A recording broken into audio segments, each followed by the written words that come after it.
Jorge. A ver. Gravero. El nuevo libro, che. El nuevo libro. Buenos días, muchas gracias chicas por estar acá hoy con Ricardo. Estamos haciendo un Tursa 1000, pero bueno, gracias a Dios venimos todo bien con los horarios. Así que bueno, les dejo con Ricardo, que yo creo que es más lindo escucharlo a él que a nosotros, que con todo lo que nos quiere decir. Pobre. Pregunte. Bueno, buen día.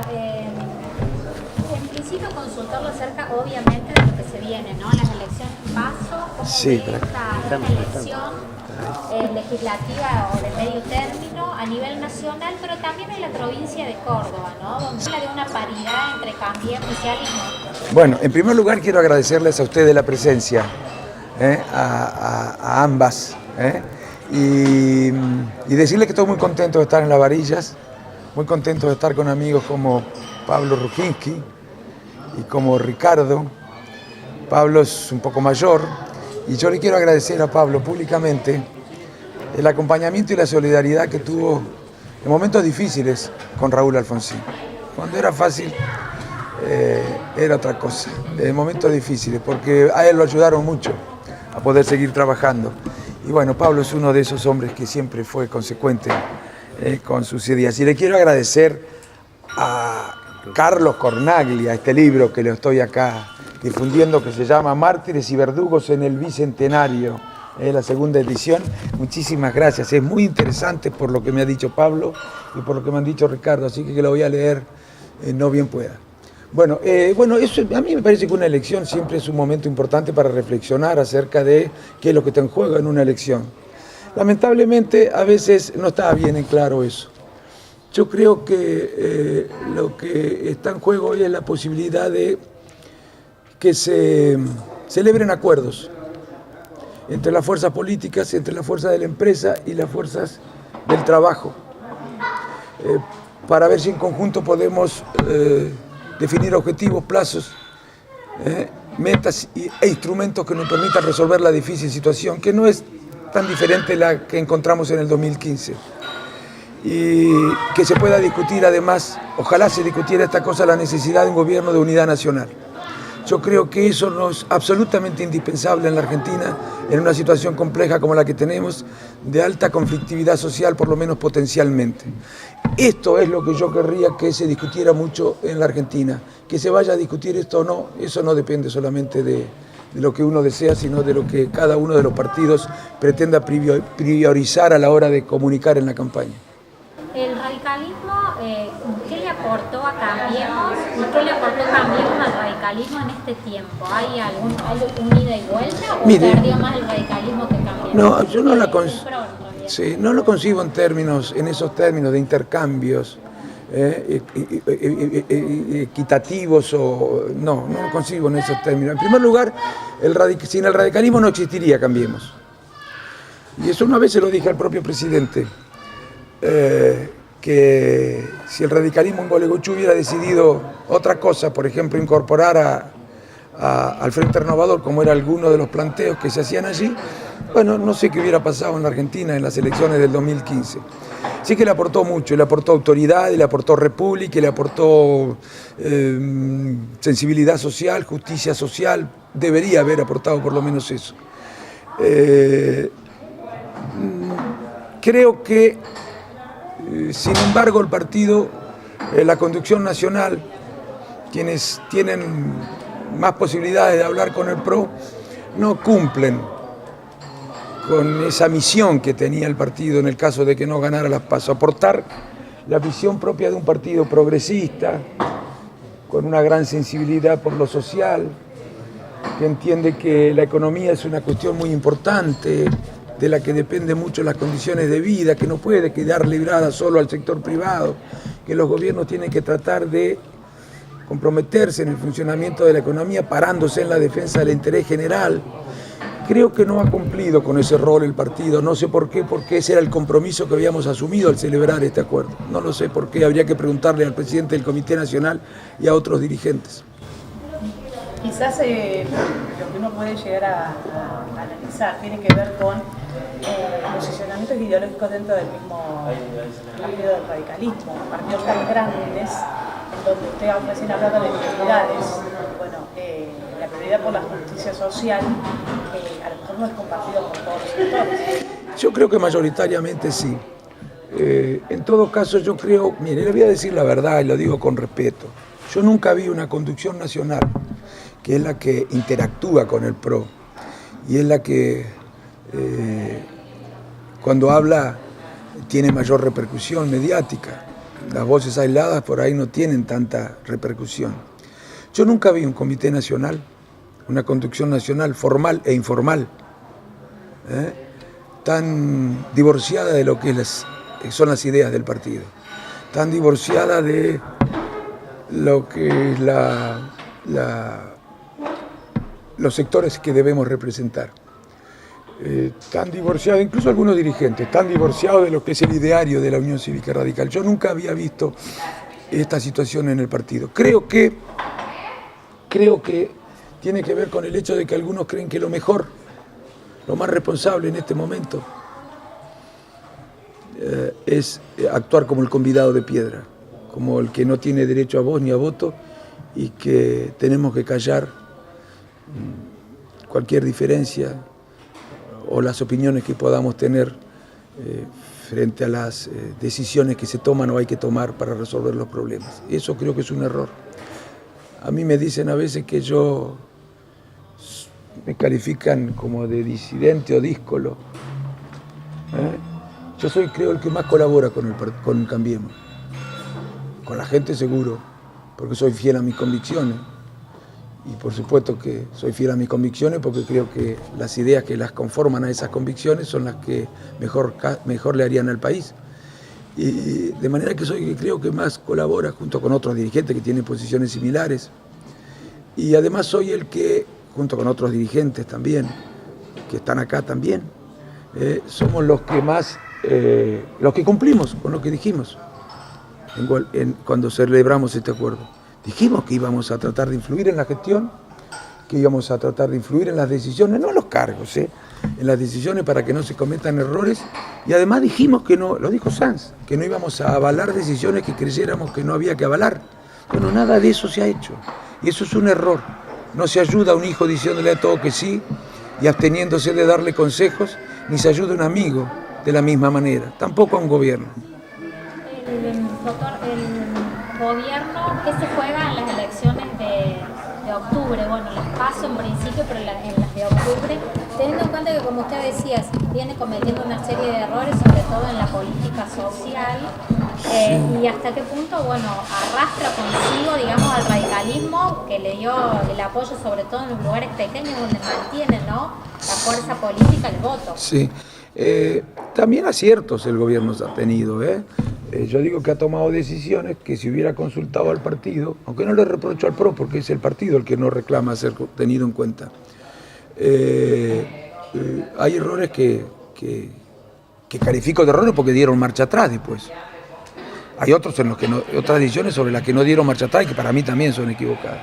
Pero también hubo aciertos. ¿Por ejemplo? Y mire, por ejemplo, el cepo era un problema que había que resolver y no era fácil. Y no era, la decisión que había que tomar no era muy popular. Hubo una gran comprensión por parte de la sociedad.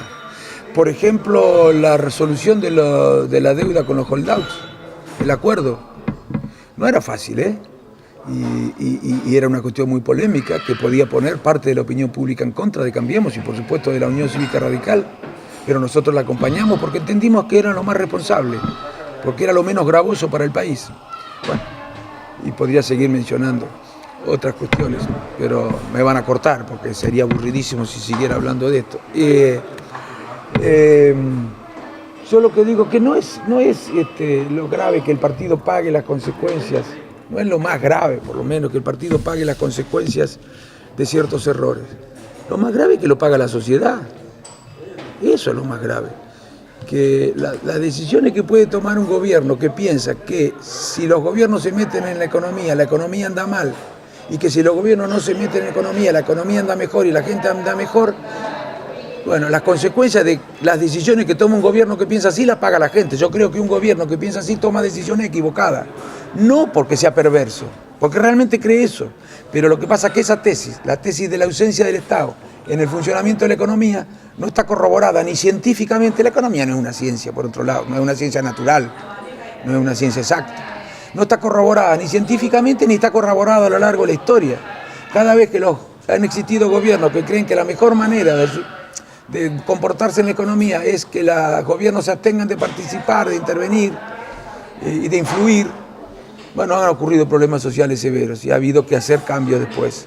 Bueno, por supuesto, no se trata de intervenir por intervenir, ni de hacerlo de cualquier manera. Hay que hacerlo de manera eficaz, en nombre del interés general, en el marco del Estado de Derecho, no en nombre del capitalismo de amigos o de los amigos capitalistas, sin llevarse por delante a nadie, de manera republicana. Hay que saber cómo, dónde y cuándo intervenir. Se necesita un Estado inteligente, cosa que no tenemos, un Estado con instituciones fuertes, cosa que no tenemos.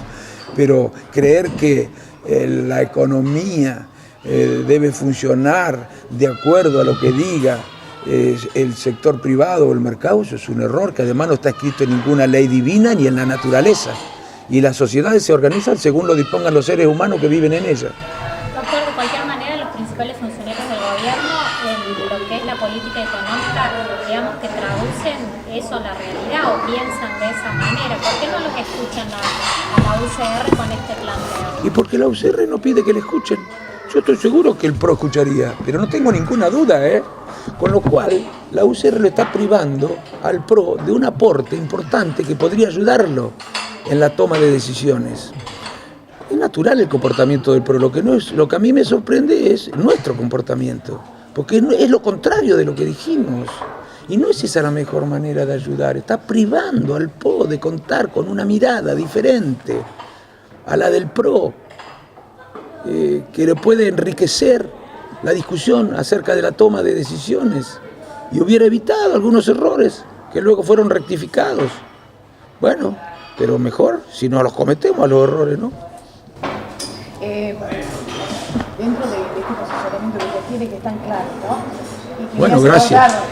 Mucho a toda la admiración que uno tiene por la figura de su padre. Pero muchas gracias, le agradezco mucho. Me parece realmente muy interesante. Pero no sabe cuánto le plantear, porque quizás muchas veces cuando hablábamos de los acuerdos que vienen a resolver situaciones de seguir adelante con proyectos políticos, sí, dejar de lado, o por lo menos competir de una manera que se pueda ganar a esquemas políticos que se hacen muy fuertes, si uno lo entiende. Yo escucho actualmente que mucho se habla de la posibilidad de volver a la época de Menem. Cuando uno se acuerda de eso, yo me acuerdo de que estuvo aquí antes que el doctor Raúl Alfonsín. Sí. Y si hablamos de que los mismos intereses de capitales pueden estar presentes en este evento institucional y gubernamental, me imagino el dolor que se tiene. Bueno, a ver, en primer lugar, yo no le atribuyo a nadie intenciones perversas. Sinceramente, yo puedo ser ingenuo, no le atribuyo a nadie que gobierne. Ni siquiera creo que haya un partido que quiera gobernar para los ricos. ¿Sabe por qué? Porque los que no son ricos son más. Y si un partido quiere gobernar para los ricos, va a perder las elecciones inmediatamente. Ahora, ¿qué es lo que ocurre?